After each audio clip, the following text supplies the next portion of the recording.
So this is the order of operations question, and one of the questions. We're going to start with the idea I think we've talked about. Please excuse my dear Aunt Sally. I didn't know about Aunt Sally, so I start with this version that's just symbols for each step. Parentheses, or what we call grouping symbols. Exponents, and then, which is also roots. And then multiplication and division, adding and subtracting. So let's see what we do. It says do what's in parentheses first. So we have a couple of sets of parentheses. In this one, there isn't anything to do. There's just a number sitting there. So all that's doing, all the parentheses are doing there, are separating the negative sign that's attached to the 4 from the multiplication. So we know that they're not saying minus, they're not saying subtraction. They're saying that's a negative. They're helping identify that. Over here, this negative that's clear outside of the parentheses, whenever you don't see a number attached, like if it said -2 and then it bumped up against the parentheses, we would know that we would multiply what's inside by -2. But when there's no number sitting there, you can actually insert a 1. This is -1 times everything.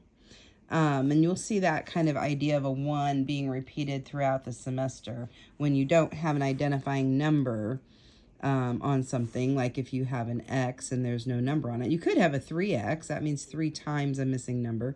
And if you don't see a number, you assume there's a 1, but we'll go back to that later. So here, we need to do what's inside the parentheses first. And it's in here, this is a big set of parentheses right here.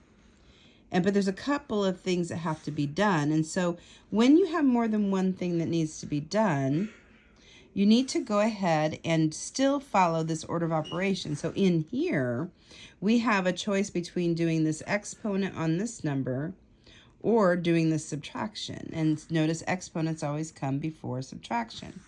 So my first step I'm going to do is say -1 times, and then -2 to the 3rd power. If you're going to put a negative number with an exponent into your calculator, you have to be careful about parentheses. If they give you parentheses, then make sure you use them in your calculator. If they don't give you parentheses, then you don't. And it really doesn't matter if it's an odd exponent, then it doesn't change the answer. But if it's an even exponent, it does. So if you just be in the habit of, if they're showing you this with an exponent, then make sure you put it in your calculator using your parenthesis keys. And they're usually above like the 9, generally on most calculators, they're above the 9.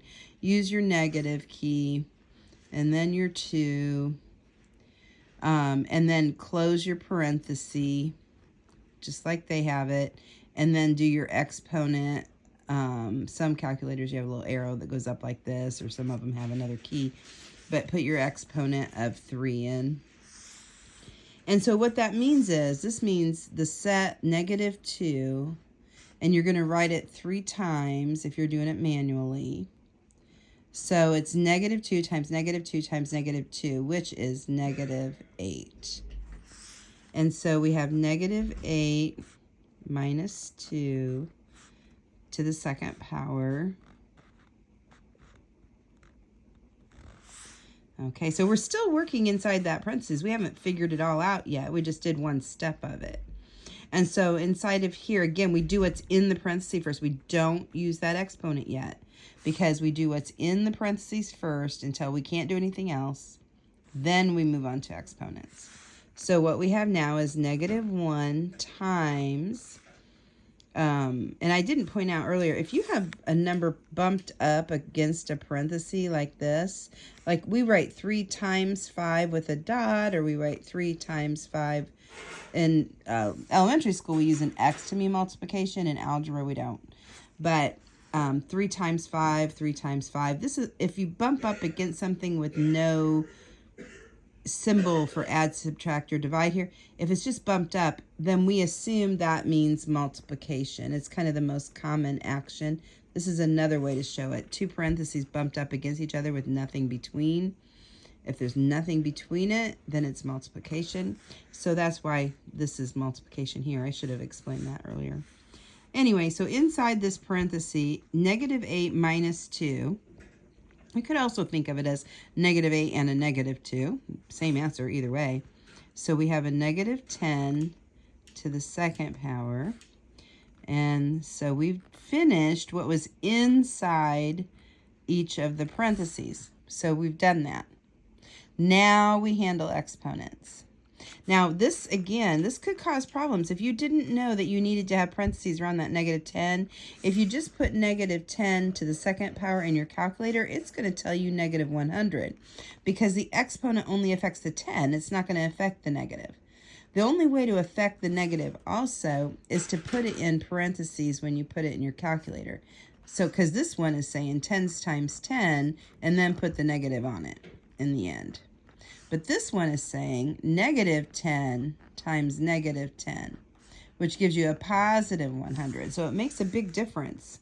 If you have parentheses, use them because it will affect the answer, especially when it's an even exponent.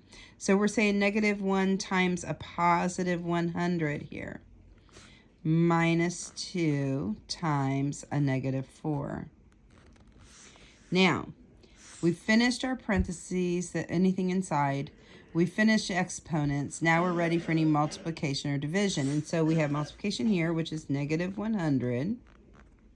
And then we have negative 2. It does mean minus, but it's both at the same time.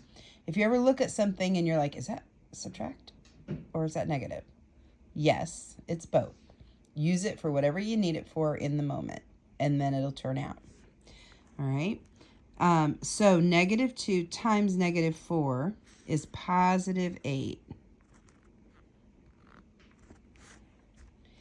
Now we've done our multiplication or division that was available. Now we're going to do adding and subtracting. A negative 100 plus 8, and that's negative 92.